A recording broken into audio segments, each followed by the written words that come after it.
Okay, so good morning, Sir Joseph. Thank you for this opportunity. We would like to do a final presentation with the topic is a comprehensive analysis for enhanced workplace safety by hazard identification in socket assembly by Group 4.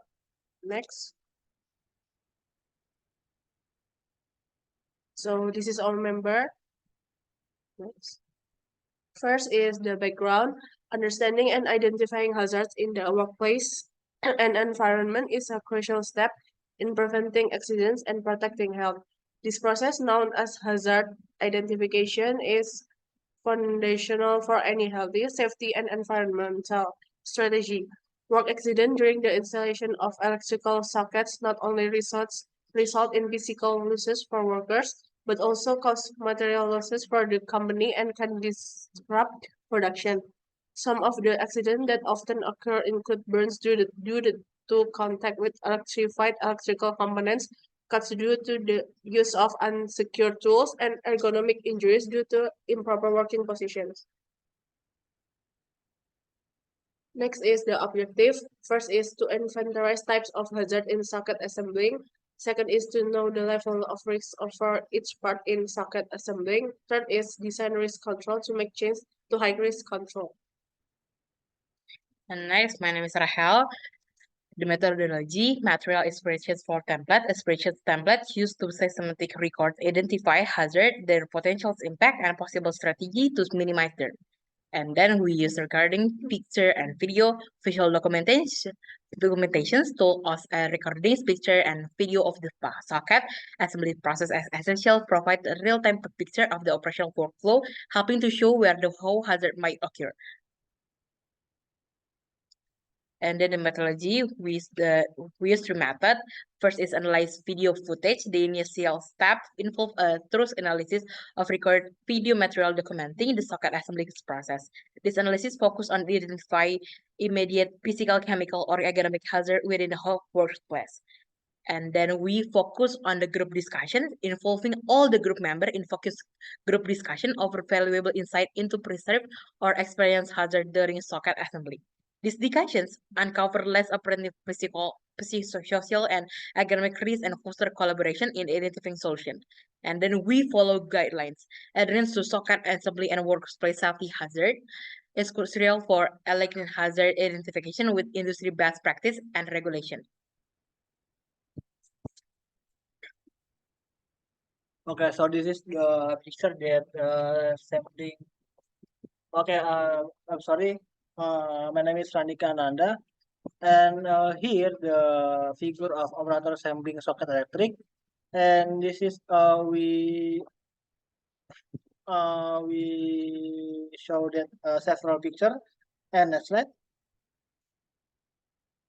Okay, this is hazard identification and risk assessment. So this is the table of score hazard risk assessment, and this is a several score like from negligible, minor, moderate, major, and catastrophic for the consequence, and like likelihood. This is 1 for rare, 2 unlikely, 3 possible, 4 likely, and 5 is most certain.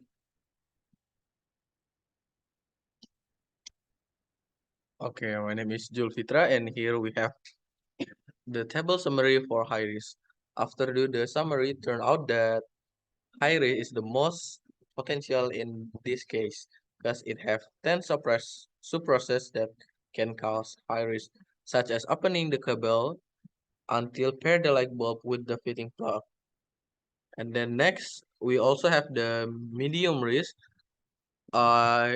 It's more smaller than previous. It only have 7 sub-processors from the opening the cable for copper until connected with the plastic casing of the plug from both parts.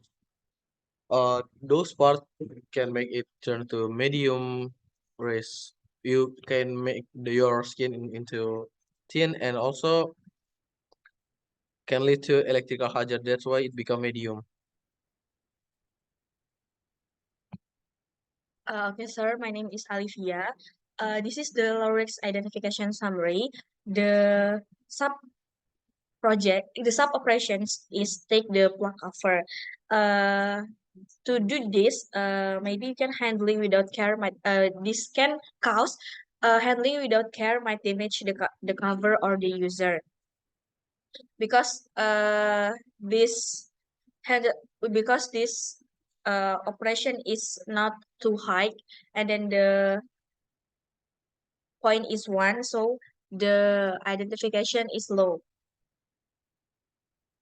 Next one, this is the workstation layout. As you can see, there are 6 operator, and this is the ambient parameter measurement.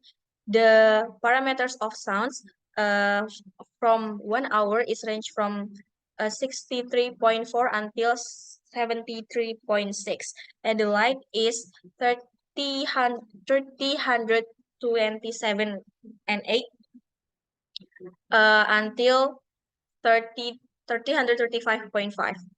And then for the temperature is from 25.8 Celsius until 27.6 Celsius, and the humidity of this work is 75% until 77%. Okay, next, my name is Smith Zacheta. So in this slide, this is the hazard hierarchy of controls. I will explain a little bit of the hazard hierarchy of control. The first one is personal protective equipment, which provide protective gear like helmets to reduce the impact of hazard on workers. And then administrative controls change the way people work to reduce exposure to the hazard like training or scheduling. And then the next is isolation, which keep people separated from hazard, for example, by using enclosures or remote operation. And then engineering controls, which use physical change like barriers or ventilation to keep people away from the hazard.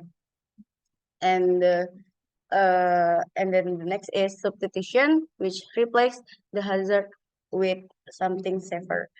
And the last is elimination, get rid of the hazard completely, so there's no risk.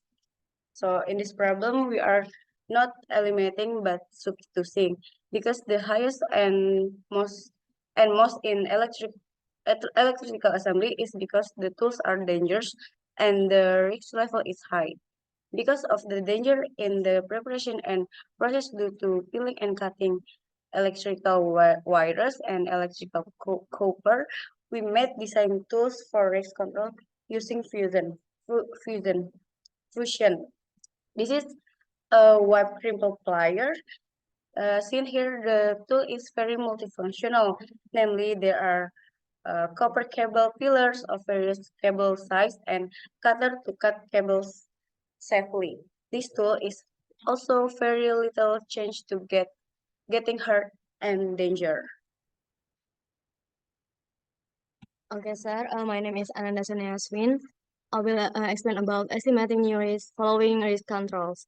The first is cut injuries. The tool sharps blades can easily cut the skin if a user accidentally places their fingers too close to the operational area while cutting cables. The second is pinch injuries.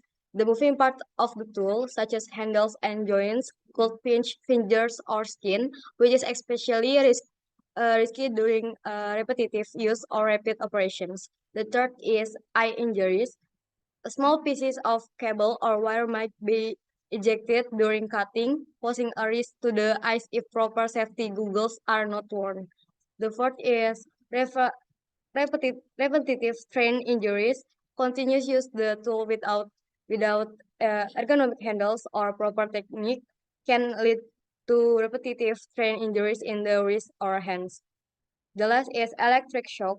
If the tool inadvertently cuts through live electrical wiring, there is a risk of electric shock to the user, emphasizing the need for ensuring that cables are not live before cutting.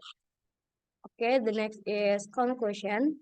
In the initial laboratory practice, a thorough investigation revealed numerous risks ranging from low to high associated with the use of traditional tools. However, by substituting this with a specialized cutting tool, these risks have been significantly minimized. This substitution not only enhances safety during operation but also ensures more precise and efficient outcomes, proving to be a crucial improvement in managing and reducing potential hazards in the lab environment. Okay, that's all from us. Thank you, sir.